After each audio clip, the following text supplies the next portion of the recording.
everyone, and welcome to Another Bite, where we rewatch the most innovative and intriguing pitches from Shark Tank. I'm Jorie, and I'm joined by Ariel. Howdy ho, friendos. And Jon. Hey, everybody. I like big books and I cannot lie. Hey, when you spend all day reading, it's bound to happen. But reading really is such a novel idea. You need to start your kids young and make it fun. Will today's founder teach the sharks a lesson or two, or will they tell her to book it? Not to leave you on a cliffhanger, but we do have bills to pay. If you're hustling in the trenches to build a business or bootstrapping one of your own, let's talk about an AI-powered tool that can lighten your workload. HubSpot's Campaign Assistant is a game changer for creating marketing campaigns at scale. It quickly turns your key selling points into a cohesive pitch, which helps you deliver knockout emails, ads, and landing pages in minutes. So let Campaign Assistant take care of the campaigns so you can get back to growing your business. Work smarter, not harder at HubSpot.com/campaign-assistant. Today in the tank, we have the Fidget game. Now, the Fidget game comes to us from founder Brandy, and Brandy is an ex-teacher turned entrepreneur. And her product is the Fidget game, which is a card game that's really trying to tackle the literacy crisis. So essentially, it's trying to gamify reading and making it multi-sensory and aligned with the science of reading to help kids learn how to read faster. She's asking for $500,000 for 10% in her business, which is a $5 million valuation, a big one. The Sharks immediately balked at this.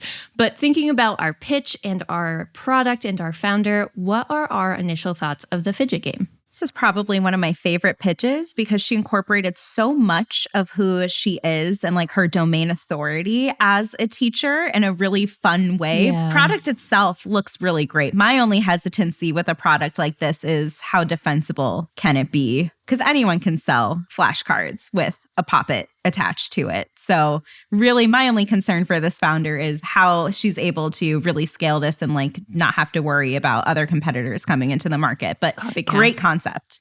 Yeah, I mean, I think if anything has become clear over the last couple of years, it's that there will be a whole new wave of innovation in the education space coming. Mm-hmm. You know, during the pandemic, everyone got put on Zoom and everyone was kind of like, that wasn't really the best way to do this distance learning thing. Yeah. Since then, generative AI has burst onto the scene. Khan Academy is now like powered by Gen AI and is basically personalized tutors for people. I think the idea of creating gamification to help kids and people to learn to read is such a powerful concept. Mm-hmm. And so through that lens, I just think she's part of a market that is growing, Mm-hmm. in a market that parents and teachers are going to be looking for alternatives to the methods that have traditionally worked in the past. So I was very excited about that. Kids do love those poppets Mm-hmm. and kids love games. So like through those lenses, she clearly has figured out based on her lived experience how to educate in a better way. And so I'm very bullish on the concept. Yeah, and I mean, we see that perfect niche of gamifying it and making it delightful to kids, but then also the parents. She mentions that like her business had only been in business for 13 months as of Shark Tank, and she had already done $1 million in sales. Amazing. She had mentioned that this product blew up on TikTok. As a result, it actually caused her ranking on Amazon to be improved because of the rise of organic search on that channel. And it got me thinking, we talk a lot about marketing channels sort of in a silo on this podcast, as if they're like their own standalone units. I want to be a standalone unit. By the way. That feels like a great nickname. You can be a standalone. Jon standalone. Oh, Jon, that dude's a standalone unit. TM, there you go.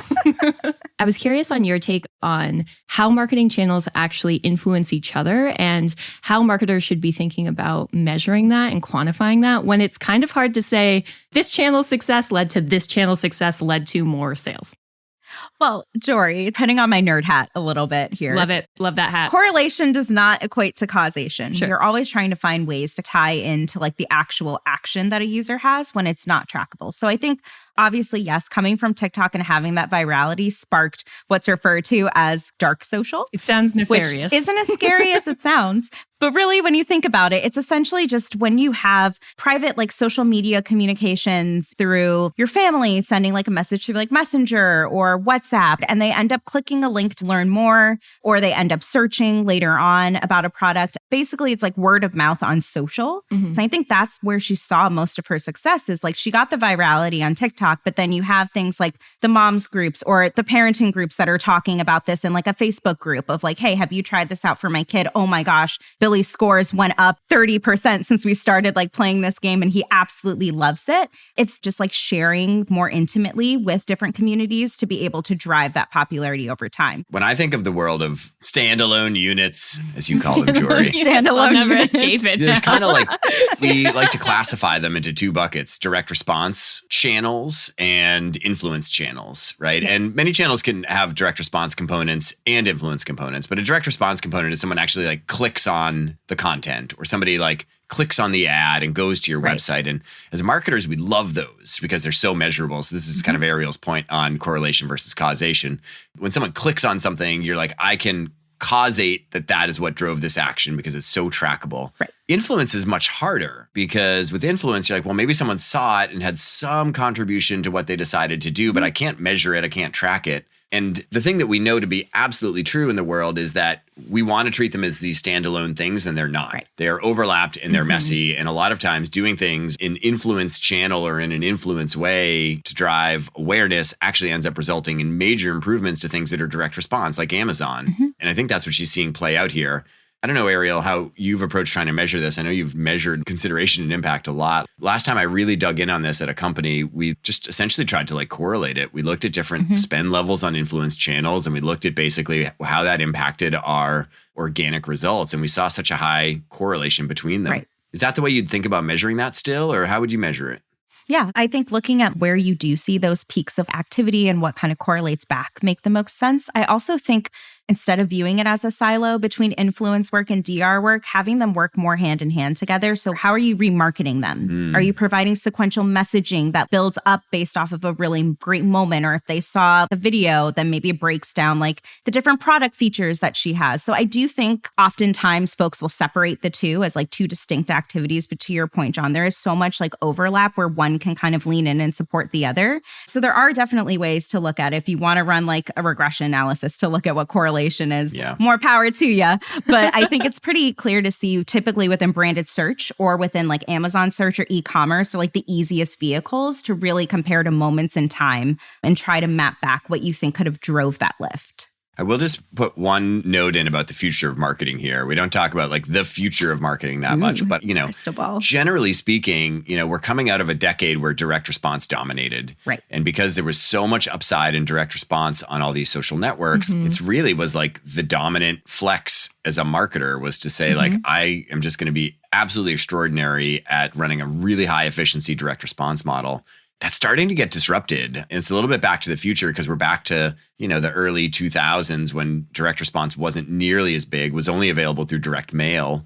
And instead, marketers are having to spend on influence. And so it's pretty interesting to see how these things ebb and flow over time. If you were to be hired on as their first marketer, you know that there's some dark social at play.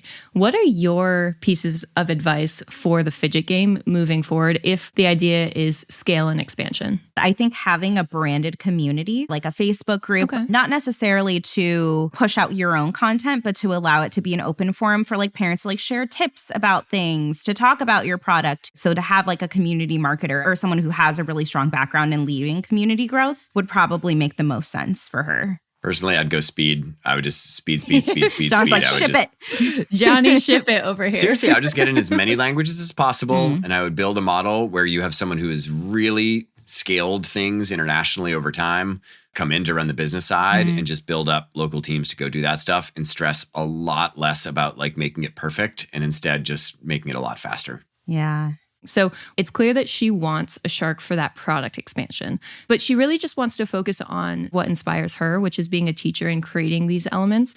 What was your thought of that? I mean, her numbers, her 1.3 million in like 13 months. I really feel like she knows her product. She has a good audience for it. And if she wants to lean in more towards the creative lens and coming up with product line extension, like I wouldn't be as worried as much as a shark. I mean, I'm in the middle on it a little bit. I don't think you can ask an investor to run your business. They're an advisor at best. Sure. You, as the CEO, have a responsibility to run the business. I would personally, if I were her, consider getting a real business partner or COO to help drive the business forward if that's not what she's interested in. I think we would be totally remiss to also not mention the inspiration that our founder got from one of our sharks in particular. Despite their response to the initial valuation, Damon, Kevin, and Barbara were very much in on this deal just because we found out actually that each of them is dyslexic, which before viewing this Shark Tank episode, I didn't know.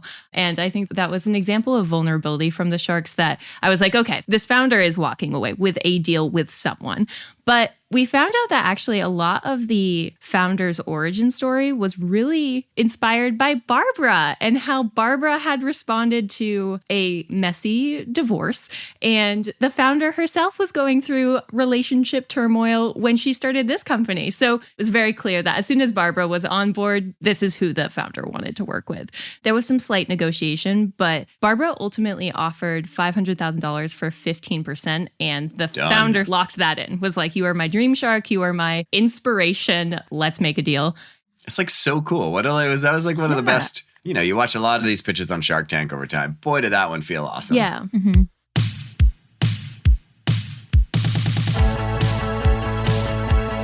Today's episode was brought to you by the magnanimous Matthew Brown.